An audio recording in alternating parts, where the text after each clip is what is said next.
Hi, Achim Schlöffel, InnerSpace Explorers. After spending some time snorkeling together, we're back in the basement and we talk about side mount helmets. I got so many emails from people asking me if I could show how to make a side mount helmet, and most of them referred to this orange beauty here. And I guess because you see it in some of our videos. To be honest, I have no idea where I got this helmet from. I found it somewhere in my basement lying around, and so we'll take something else and we'll make it exactly like that. So the way the lights are attached, the inner lining, so all of this we'll copy basically, and I'll show you how to do this. And we'll start with the basic tools you should have at hand.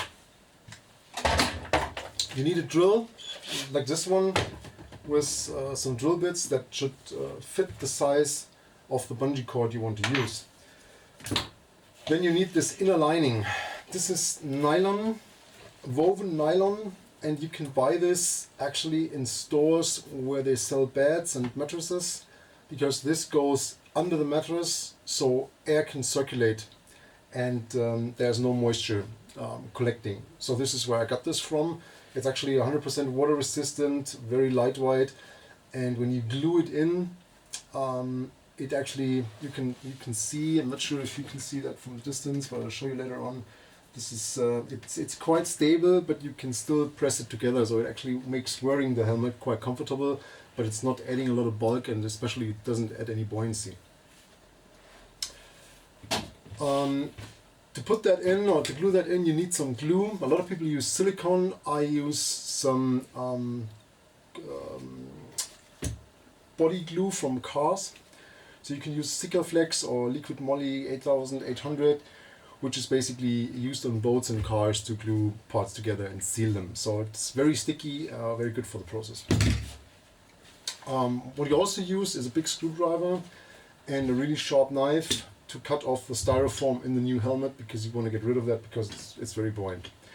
When you make your helmet, you should have your mask at hand and your hood, because you want to make sure the helmet fits you with the hood and the mask on. Sorry. Alright, let's have a look at the helmet. I bought something new. This is called Speed Stuff. It's a skater or BWX bicycle helmet, something like that. Let's have a look inside.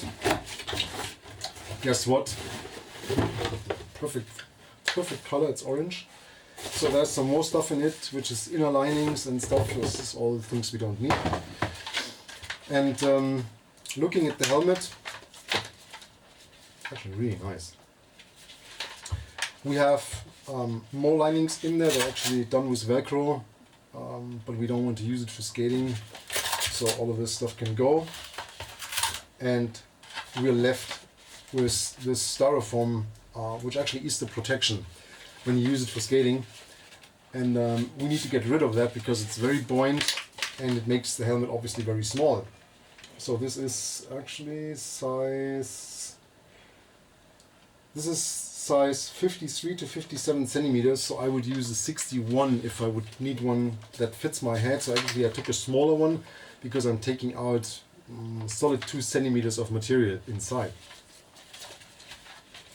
Alright, let's do it. To take the material out, what I do usually is first of all, let's cut this one off here. What I do is I cut the styrofoam in stripes.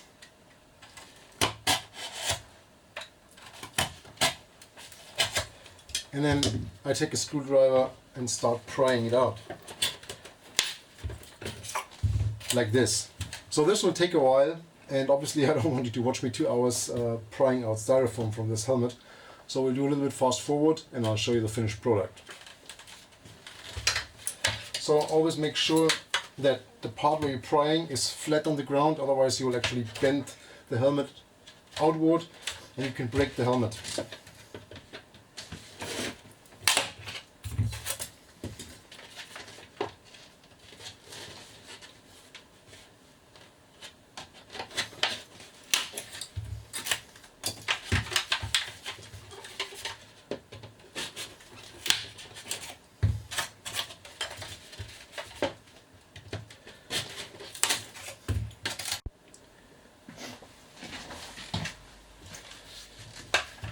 So we're about 10 minutes in the process. As you can see, quite some stuff out, and I'm still working on that. So obviously there's other side mount helmets on the market. There's stuff you can buy, there's other methods of making them, there's other models to use, whatever. So I'm not saying that this is the side mount helmet or that I invented that or whatever. It's just one possibility, and actually the one that I choose for myself, and I'm quite happy with it. Ta-da! Alright, here we are. Nice and clean. So I'll take all this stuff away and we'll start building it. Alright, so the mess is gone and the helm is empty. So now we come to the question of how it fits. So obviously it's much too wide like this. Also it was initially too small. So now you should check with your hood. So you put your hood on.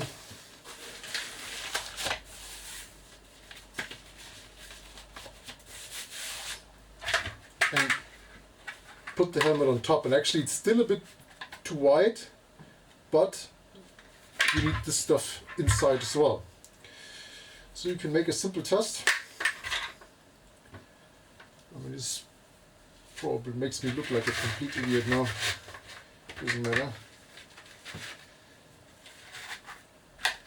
Ah, okay. And now actually you can see that it sits quite nice. So we picked the right size.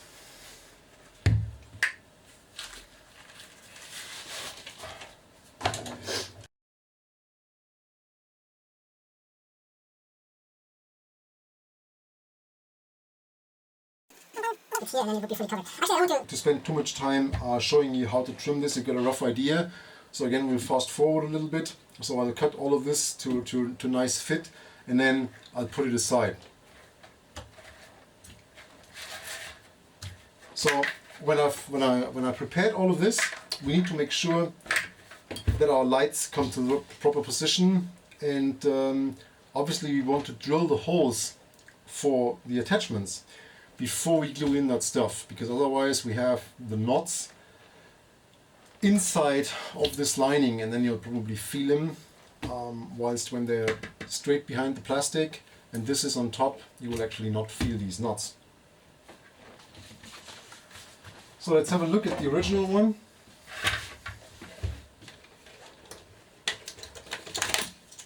So this is actually Hollis lights.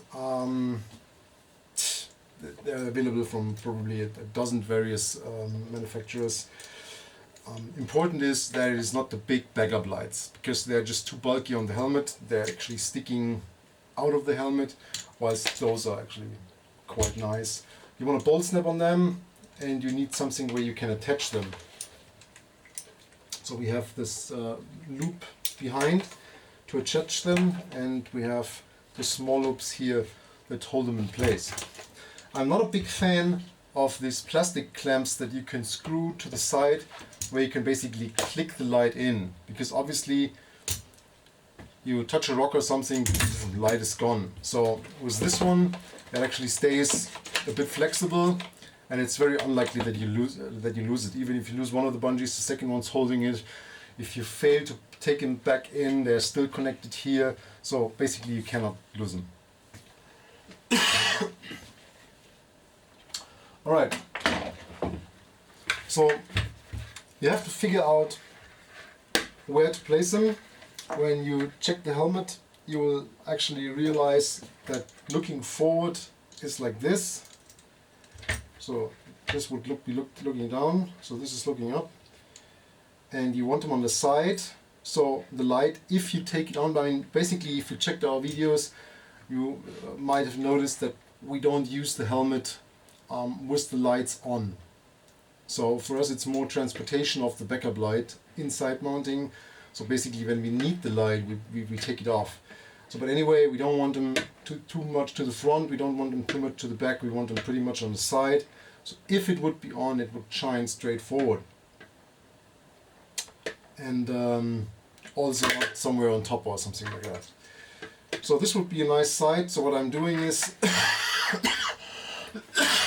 sorry, That's basically why we ended up in the basement, because I'm too sick to dive.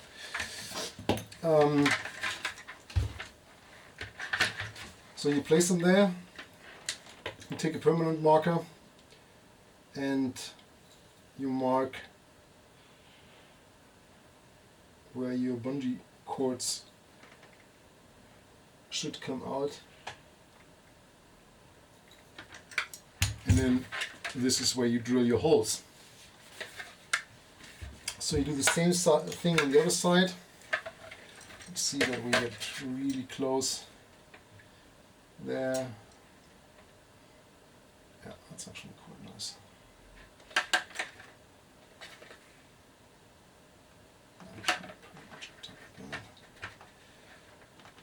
So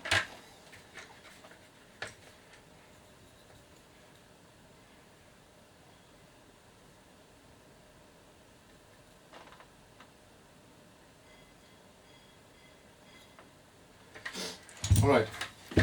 So we have our drilling points. All right.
Alright, you take a little bit of bungee line.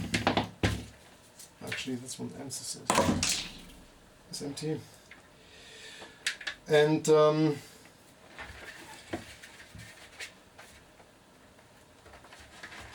put it through the hole. And on the other side as well. And then, so that you can see that this one becomes an 8 knot, which is a stopping knot. If you checked out our other videos, there is one about knots where this one is explained as well, in case you don't know it. And you can actually see that this cannot go through anymore.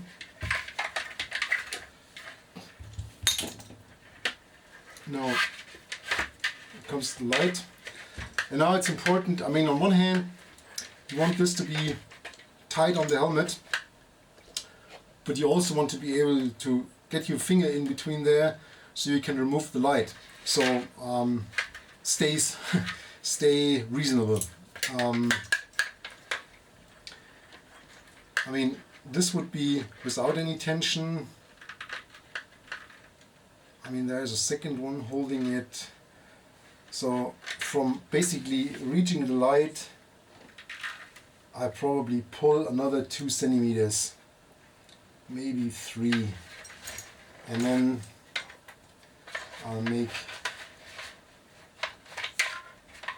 an 8 knot again.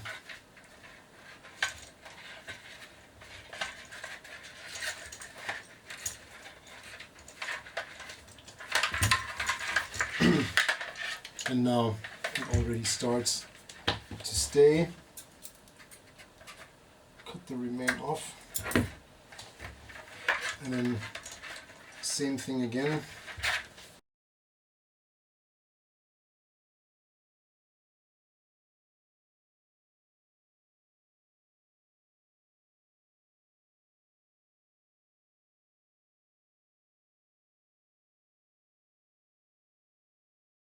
Alright, so I glued all this in, as you can see. There was a bit of, this is a little bit of a messy thing, so it's, It takes a while. Alright, our inner lining is dried now, as you can see. It became really nice. And what you didn't see yesterday was when we tied in the bungee on the backside, and as you actually can see, this became really nice and smooth. When you check out the original, the bungee was pretty big, so this is a point of entanglement, so it was not optimal. It's much nicer here.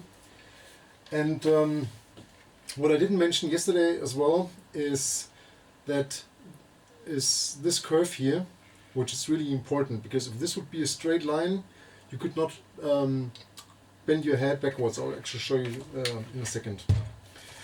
So, time for a final check.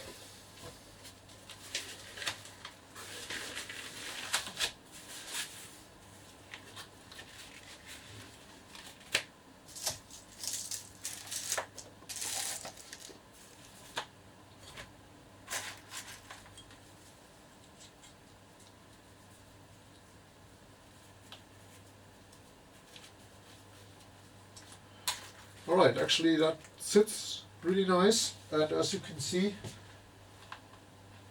I can put my head really back, and the helmet is not being pushed forward, so it's not like it's going forward and knocking my mask down. So actually that's really nice.